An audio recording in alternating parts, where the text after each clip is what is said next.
Hello good evening friends. तो कैसे हैं आप लोग? उम्मीद करता हूँ बढ़िया होंगे।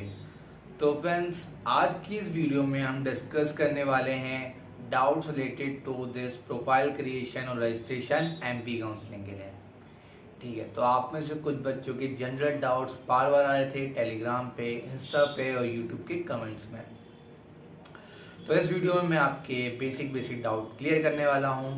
तो अगर मैं ओवरव्यू बताऊँ आपके डाउट्स का, तो आपके एक पहला डाउट है, एक तो बैंक अकाउंट से रिलेटेड है, एक ओबीसी सर्टिफिकेट से रिलेटेड है और एक एफिडेविट से रिलेटेड है और चौथा इनकम सर्टिफिकेट से।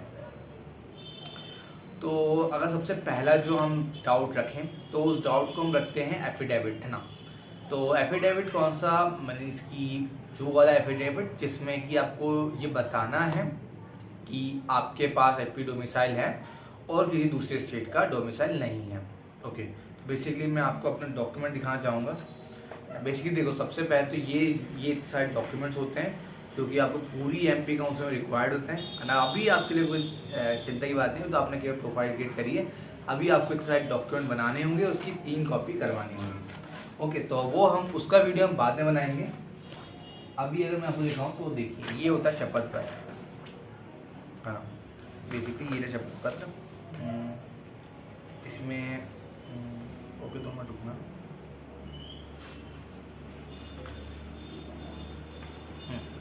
तो जैसे कि आप देख सकते हैं, ये है हमारा शपथ पत्र, ये दिख रहा है आपको, है ना। ये हमारा शपथ पत्र है। तो ये आपको बनवाना रहता है।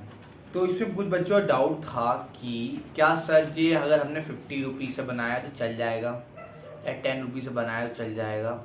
तो कुछ बच्चों का डाउट था कि इसका फॉर्मेट कहाँ से मिलेगा, कुछ ही फॉर्मेट बनाते हैं। तो बेसिकली इसका आंसर है कि अगर आप एमपी काउंसलिंग डीएमई की वेबसाइट पर जाएंगे, वहाँ पे अगर आप लेटेस्ट इंस्ट्रक्शन पे क्लिक करेंगे, सब स्क्रीन पे दिख रहा है, लेटेस्ट इंस्ट्रक्शन पे क्लिक करेंगे, आपको वहाँ पे परफॉर्मर नाम की चीज़ दिखेगी, है ना। आपको उस परफॉर्मर पे क्लिक करना है और वहाँ थोड़ा स्क्रॉल डाउन करेंगे, जैसे स्क्रीन पे देख सकते हैं, आपको दिखेगा कि आपको एफिडेविट, है ना, एक एफिडेविट नाम की चीज़ होगी जो आपको दिया गया ना, उसका पूरा फॉर्मेट दिया गया है और लिखा गया है वहाँ 100 रुपीज़ से बनाना है। ओके, तो ये लिखा गया पहले से। इन केस अगर आपने 50 रुपीज़ पे नहीं बनाया है, सॉरी 100 रुपीज़ से नहीं बनाया है, या 50 रुपीज़ से बना दिया है, या तो 10 रुपीज़ से बना दिया है, तो इन केस आप ये काम कर सकते हैं। जैसे कि आप देख सकते हैं, जो मेरा एफिडेविट था वो भी एक 50 रुपीज़ पे बना है ना। आप यहाँ देख सकते हैं 50 रुपीज़ लिखा होगा या 50 रुपीज़ लिखा गया है, ठीक है। बट मैंने क्या किया है, मैंने इसमें 5 टिकट्स लगाई हैं, 1 ticket, 2 ticket, 3 ticket, 4 ticket, 5 ticket. तो बेसिकली आप भी एक काम कर सकते हैं। अगर आपने 50 रुपीज़ का बनाया तो आप एक टिकट लगा सकते हैं। 10 रुपीज़ का बनाया है तो आप वहाँ नोटरी वाले के पास जाएंगे तो आपको बता देगा कि 50 रुपीज़ का टिकट भी होता है, 10 रुपीज़ का, तो वो आपको एडजस्ट कर देगा, ठीक है। तो ये हुई एफिडेविट की चीज़। और फॉर्मेट को कहाँ से मिल जाएगा आपको? ऑनलाइन से मिल जाएगा, ठीक है। और अगर आपने दूसरा कोई फॉर्मेट बनाया तो भी चल जाएगा, इतना कोई स्ट्रिक्ट दिखता नहीं है, ठीक है। सो बढ़ते हैं आपके अगले डाउट की तरफ। सो आपका अगला डाउट है बेसिकली ओबीसी सर्टिफिकेट से रिलेटेड। तो जैसे कुछ बच्चों की पूछ रहे थे कि क्या ओबीसी सर्टिफिकेट पुराना वाला चल जाएगा, जैसे कि अभी आपको सबमिट करना है आपका ओबीसी सर्टिफिकेट, तो क्या पुराना वाला सर्टिफिकेट चल जाएगा कि नया बनाना है। तो बेसिकली मैंने अपने दोस्तों से पूछा, तो उन्होंने भी पुराना वाला ओबीसी सर्टिफिकेट दिया था और उनका वर्क कर गया था। ओके, सो नया बनाने की ऐसी कोई नीड नहीं है। बट या अगर आप फ्यूचर में जब देखें तो आप नया बनवा सकते हैं, उसमें कोई प्रॉब्लम नहीं है आपको। फिर हमारा जो थर्ड डाउट था वो था बैंक अकाउंट से रिलेटेड, कि जो हम बैंक अकाउंट प्रोवाइड कर रहे हैं क्या ये हमारा ईयर लॉन्ग चलेगा, हम इस कॉलेज में भी यही अप्लाई होगा, हर जगह ये अप्लाई होगा।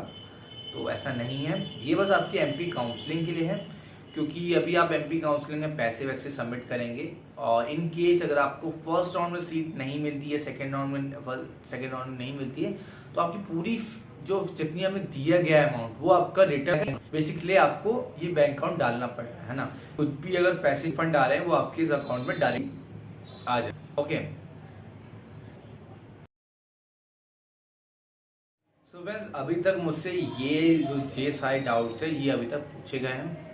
और अगर आपका इससे रिलेटेड या इससे कुछ डिफरेंट डाउट है तो आप बेसिकली इसमें इस वीडियो के कमेंट में कमेंट कर सकते हैं, या तो हमारे टेलीग्राम चैनल को ज्वाइन कर सकते हैं, जहाँ पे बहुत सारे मेडिकोस हैं, कुछ ने तो पहले भी काउंसलिंग अटेंड करी, वो लोग भी आपकी मदद कर सकते हैं, और डिफरेंट मेडिकोस भी हैं।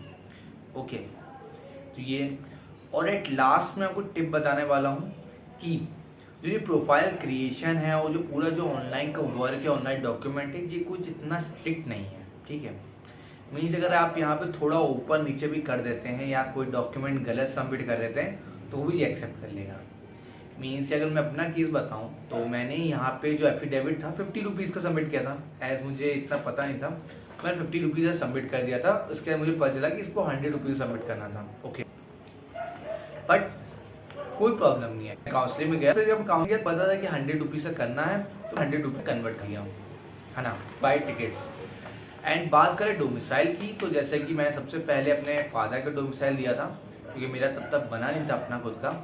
हाँ, तो वो भी वर्क कर गया था, फिर आके मैंने अपना खुद का दे दिया लास्ट में आके।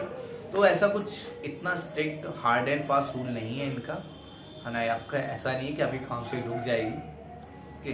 पर फिर भी हाँ, या आप अपने कहते हैं भरिए, क्योंकि बहुत टाइम दिया गया आपको, 20 तक टाइम दिया गया है, आराम से भरिए एकदम, ठीक है, कूल हो गया।